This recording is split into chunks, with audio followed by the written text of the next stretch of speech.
good afternoon and welcome to the very first Alexander Lloyd HR Toolkit podcast, which is a new venture for us as an organisation. We're teaming up with Richard Bignell, who is a HR consultant at Our HR People. And this is the second string of podcasts that we're launching. Our first podcast is a more strategic angle, and that's really aimed at the more strategic side of HR, which is called Talk HR UK. And as I say, this is the very first podcast that we're launching, and it's going to be aimed at the more operational side of HR. And welcome, Richard. Thanks for joining us. Thank you. Glad to be with you. And as I say, this is something that we're going to be doing over the next series, or the series of the next 12 months or so. And as a little way of introduction, my name is Martin Heitzman. I am a HR recruitment consultant and have been for nearly 5 years now. And I do a mix of operational and strategic recruitment, as well as the blend of it being the lower level HR recruitment in combination with the mid to senior level stuff. And this is really, something to aim at that more operational level, really looking at the ground level HR. And for this first podcast today, we're, as I say, teaming up with Richard, and we're really going to get into a number of things all around hiring the right person in the right place at the right time. So, Richard, maybe we should start with you giving us a bit of a background on your experience within HR and talent acquisition and go from there. Yeah, amazing. Thanks, Martin. I suppose I've been in HR roles now at all levels, really, for 24 years, something like that.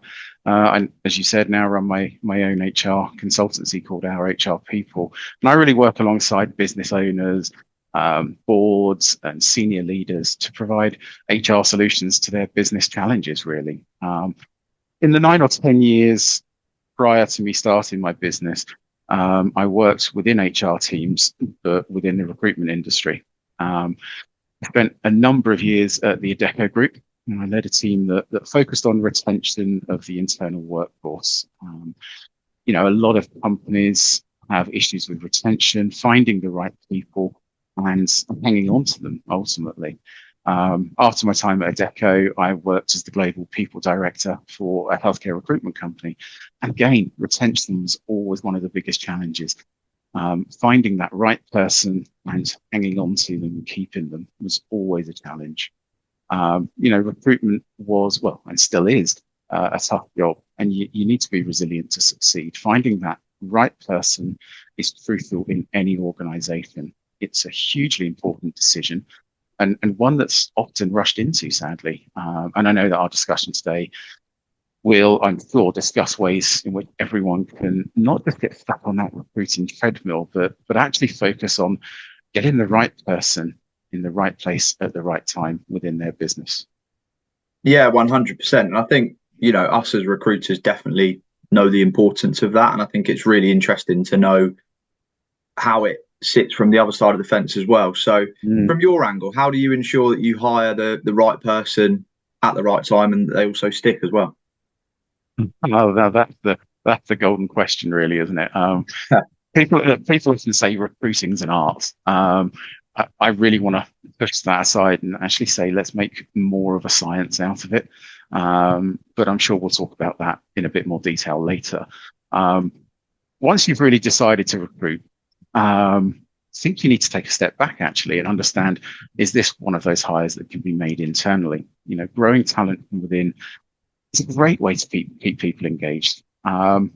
People like to know which way their career is headed, and more importantly, how they can actually get there. They want to be in control. Where possible, I actually think that everyone should be set clear promotional targets that they need to hit to be able to be promoted.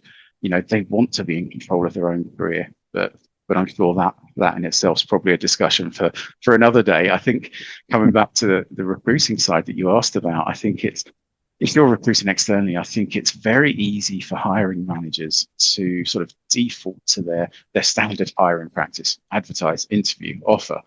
But with average staff turnover figures in the UK being, I guess, anywhere between 35 and 45%, depending on which study you're looking at, you've got to ask yourself the question whether we should be doing something different when hiring. Is our recruitment model broken?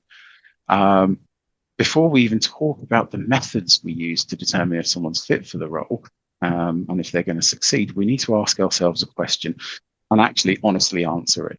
Do we know what success looks like? And then from there, do we know what an individual's going to look like in terms of their role profile in order to be successful?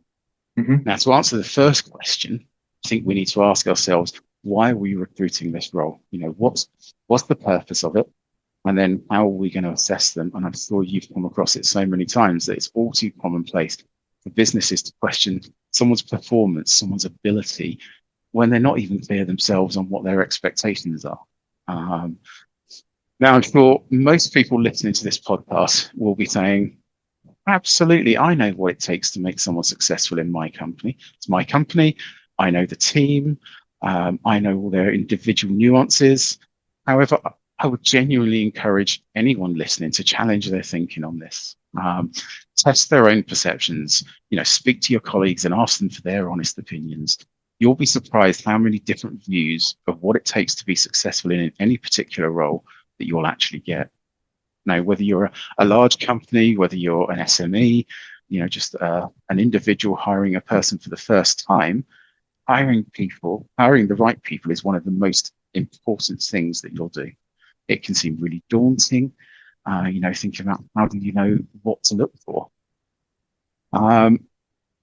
There are ways of understanding this, of what it is you're looking for, that will take some of the subjectivity out. I talked about it earlier, talking about bringing some of the science back into the decisions. Previously, I actually undertook a project for a company that wanted to review and implement their hiring model and their hiring profile for the most common role in their organization. And actually, that was a recruitment consultant. Now, their issue was their staff turnover was too high, and they were losing far too many people in the first 6 to 12 months. Now, I think that I spoke with 8 operations directors, probably a couple of operations managers in this organization, and asked them a very simple question. What does it take to be successful in this role? And what skills and behaviors make a great recruitment consultant? And I'm not exaggerating when I say that I must have had 10 different answers. So there's clearly a challenge that they didn't know themselves what they were looking for. And it was clear that I think I needed to look into this further and bring that science that I was talking about into it. So take the impartiality away. And maybe these managers and directors didn't actually know for sure what behaviors, etc., were a predictor of success. So I ended up working with a manager from within the business, and we identified a sample of all of the high-performing consultants, a sample of all the low-performing consultants. And once these were identified, we profiled each and every one of them. And this consisted of one-to-one interviews. Now, in the one-to-one interviews, it covered everything from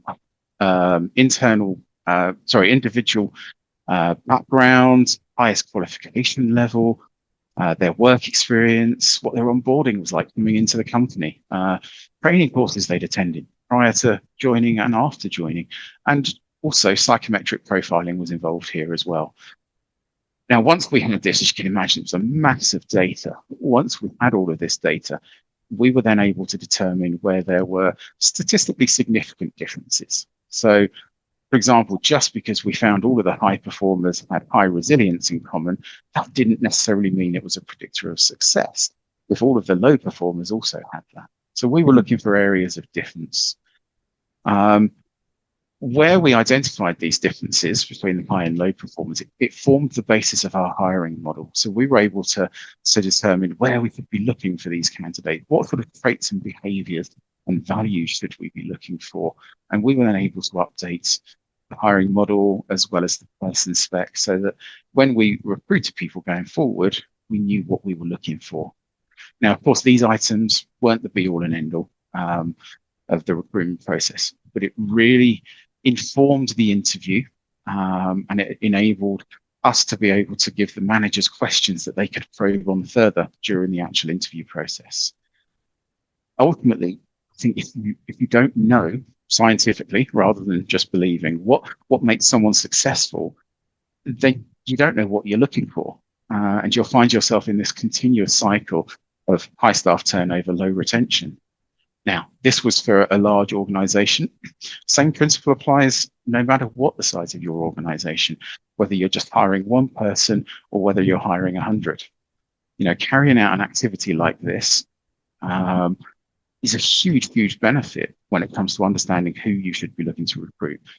But it can be seen quite onerous, and it's likely you'd need someone trained in psychometric assessments.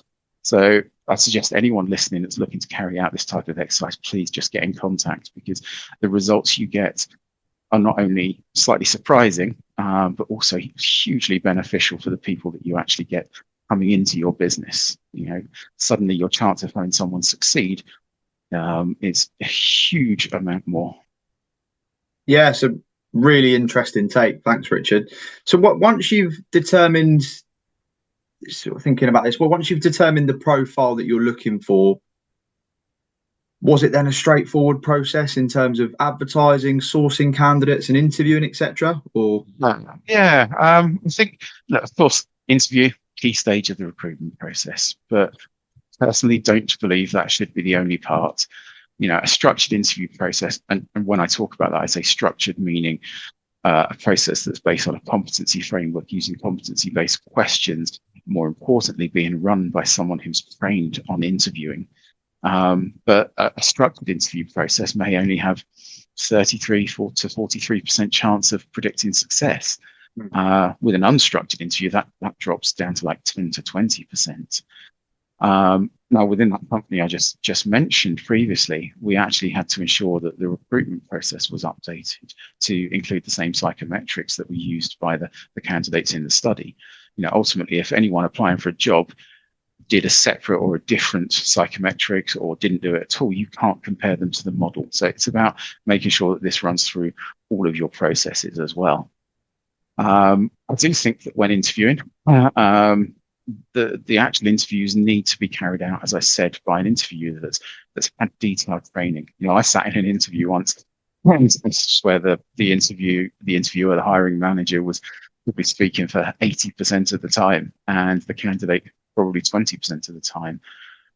I'm not saying that manager liked the sound of his own voice, but needless to say, that hiring manager left the interview and said to me, "I think it went really well."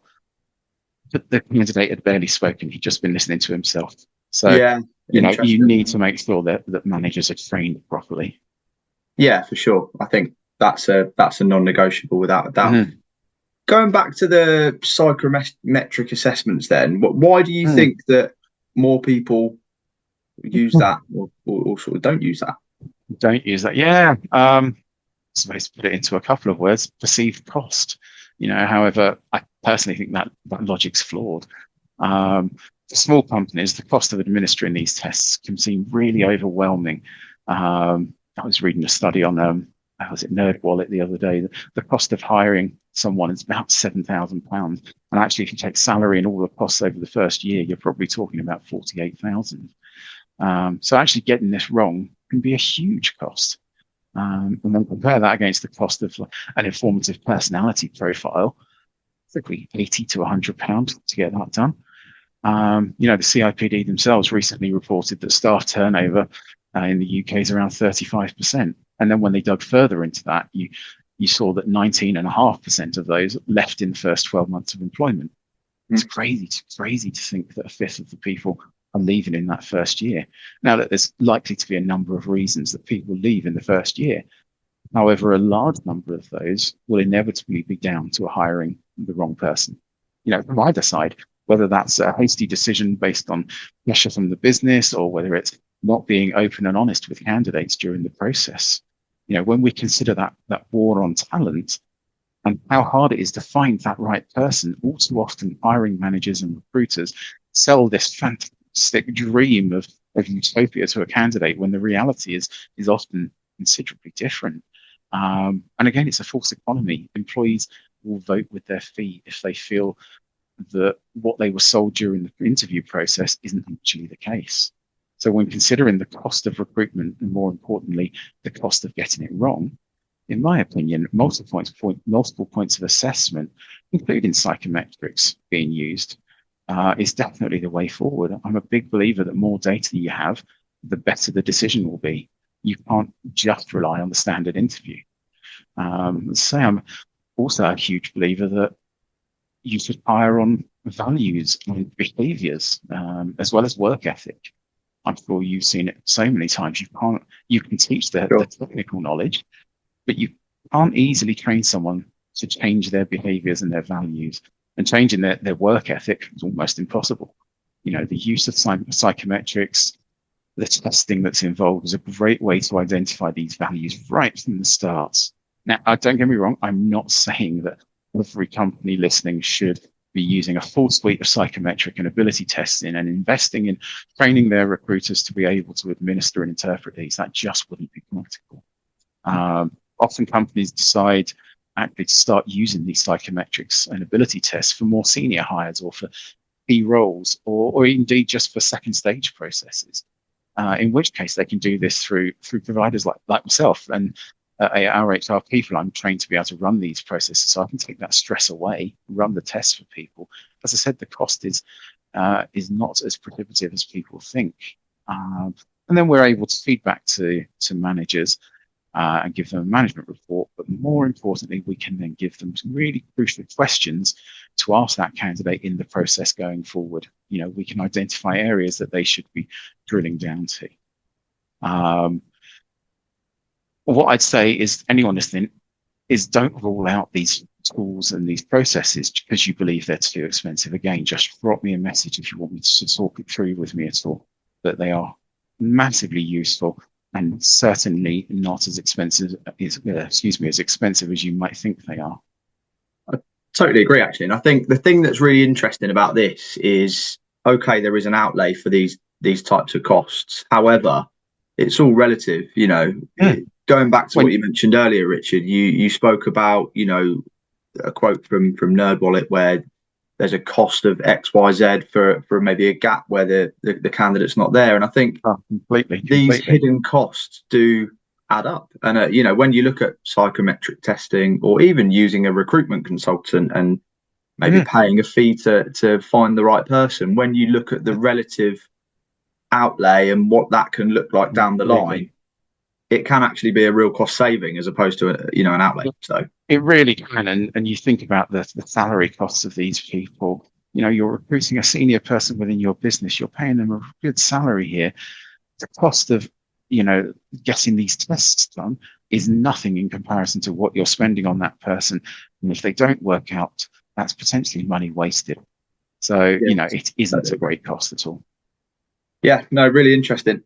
Well, going back to interviews, I find there's so much talk now about, the right way to interview, whether they should be structured, whether questions should even be handed out prior to the interview. But do you think there's a case for not even using interviews anymore? Or that's a really interesting question, Martin. I think the question that we could ask ourselves is whether we should be using interviews in their current format. Is probably a better way to look at this. Yeah. Structured competency-based interviews absolutely have their place in a recruitment process, but we need to consider how these could evolve to be truly effective. I'd also like to add that these must be structured interviews. An unstructured interview isn't really much more of a predictor of success than getting a reference, So it needs to be structured around the role itself.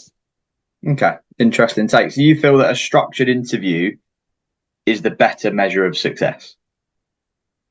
Sometimes, yes. A structured interview can have, anything up to sort of 45-50% chance of predicting success, but a huge amount depends on the ability of the interviewer. Actually, I worked with a client recently to carry out some interview training with all of their hiring managers, and we saw a huge impact on their staff retention and ultimately their bottom line. And all that it took from me was delivering a short training course and making sure that the hiring managers had the skill set to be able to get the most from that interview and bring out the best from the candidate.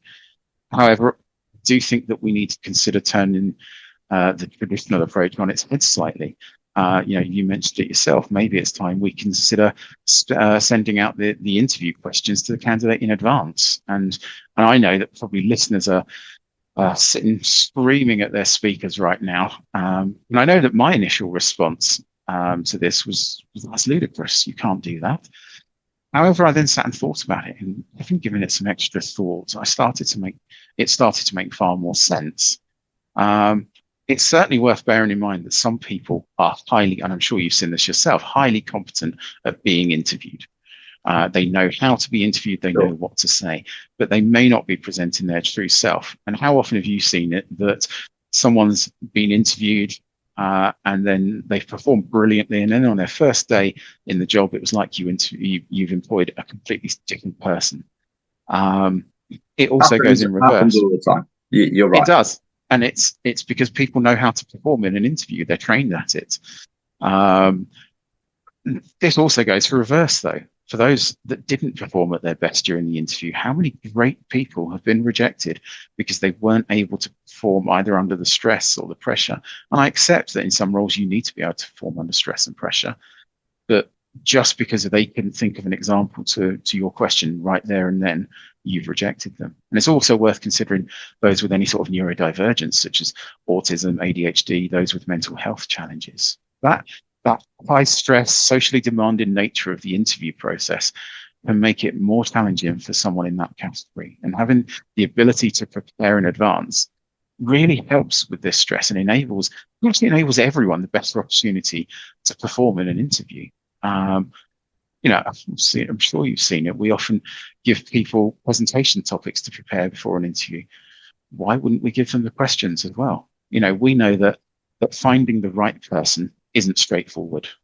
So by allowing individuals sight of the questions in advance, we're widening that talent pool and increasing our chances of finding the right person for the right position. And that has got to be the most crucial thing. We need to ask ourselves, in my view, the question of both ourselves and the recruitment process as to what we're trying to understand from the interview. Are we looking to get the best from the candidate, or are we just looking for someone that can think of an answer on the spur of the moment? I know when I've gone for jobs myself, I've gone for a job that I know I'm absolutely qualified for, absolutely have the skills for. When I've left the interview in the car on the way home, I suddenly thought a far better example to an interviewer's question. Yeah, because under the pressure of the moment, I've got lots that I could draw on, but I couldn't think of that specific example right there and then. Now, again, if we're looking to understand the skills, the knowledge, the experience that each candidate's got, then we may be more likely to get this in a comfortable environment where the candidate has been able to put some thought into their answers. I think seeing someone actually who's had the questions and hadn't prepared is also very telling, rather than someone who can just think of answers on the spot. And on the other hand, it's also interesting potentially to see someone who over prepares and doesn't have the ability to summarize. There are different things that you can measure by doing this. I think what's crucial is just because this is not a process that we're used to, it doesn't mean that it's not right. Yeah, no, it's again, really, really interesting. And I think, as long as it's fair across the board, personally, I can't see an issue, with the whole ED&I diversity space at the moment, again, providing it's all the same for everyone, I can't see the issue.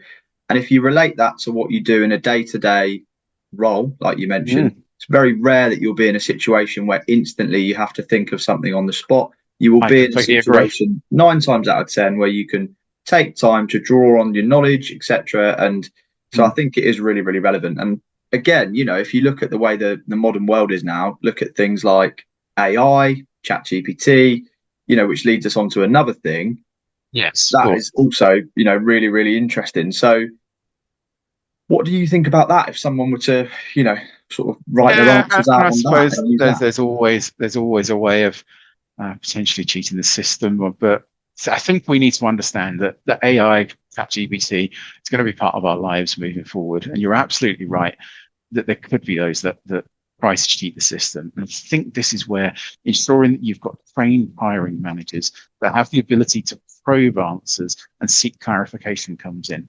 Because if someone didn't write the answers themselves, it will become pretty obvious when they're asked clear follow-up questions, etc. Which is why I think it always comes back to, is the manager trained on how to interview? And I guess managers and HR teams will also need to decide if they're going to allow individuals just to read prepared answers almost. Here's my prepared statement. And I guess that's a decision they need to reach. Yeah, it's interesting. And what are your thoughts on that? What do you take on it?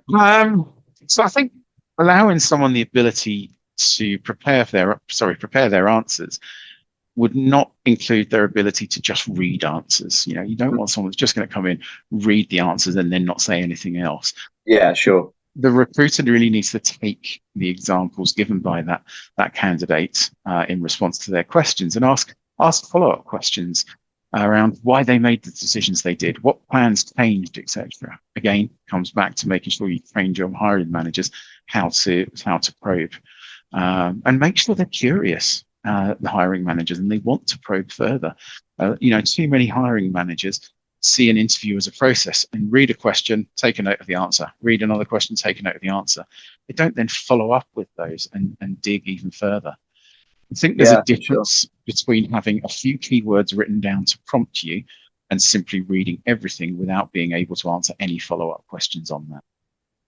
Can really relate to that actually with the day-to-day stuff that I do. So many mini interviews in and amongst my days, and I think that does really relate back to what you're saying. And I think going back to what you said before about the interviews that you mentioned and that them only having a 33% chance of success, what in your eyes would be an alternative, do you think? So I don't know if it's necessarily even an alternative, but on their own, each and every method of recruiting has a relatively low predictor of success on its own. But use a combination of methods, you'll absolutely get a better chance of success. I know, you've got all of those different methods that you can use yourself, but if you've got a role that's really tricky to recruit or you're just having no luck with, and I know that not everyone has the budget for it, but utilizing trusted recruitment agencies like Alexander Lloyd can prove invaluable. When, I don't know if you've done it, but when you've renovated a house, you don't generally rewire the house yourself. You get an electrician in. I definitely don't. No, I certainly wouldn't. But you guys are the experts. You know what you're doing. When you really need that help, go to an expert. Go to someone you trust. For sure. And you guys have also got links with companies like mine or our HR people that can provide assistance with conducting psychometrics, etc. And it's like we said earlier, the cost of this, in the grand scheme of things, it's nothing in comparison to the cost of either getting this wrong or just the salaries you're paying for somebody that is not going to succeed. The world of talent acquisition is constantly evolving, but it remains one of the most crucial parts, I think, of the employee life cycle. I truly believe, and I've maintained this throughout my career, that if you hire the wrong person, then no matter how good your onboarding, no matter how good your training, if they're not right, they're not going to succeed. And this can cause significant issues whilst they're being employed. And it's not good for them. You're setting them up for failure, and it's not good for the company. You can also flip this round. I also wholeheartedly believe that if you're hiring the right person, but you onboard, train, treat them in the wrong way, they're not going to stay either. But again, that's probably a discussion for another day. Look, I guess ensuring that you've got and hire the right people is absolutely crucial. It's usually better, in my opinion, to have a vacancy than to have someone that's a not right fit for the company and has the wrong behaviors and values. It would cause you way more work in the long run.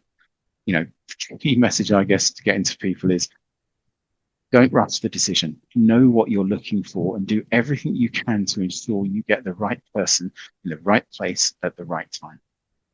For sure. Brilliant. Richard, thank you so much for your time. You're welcome.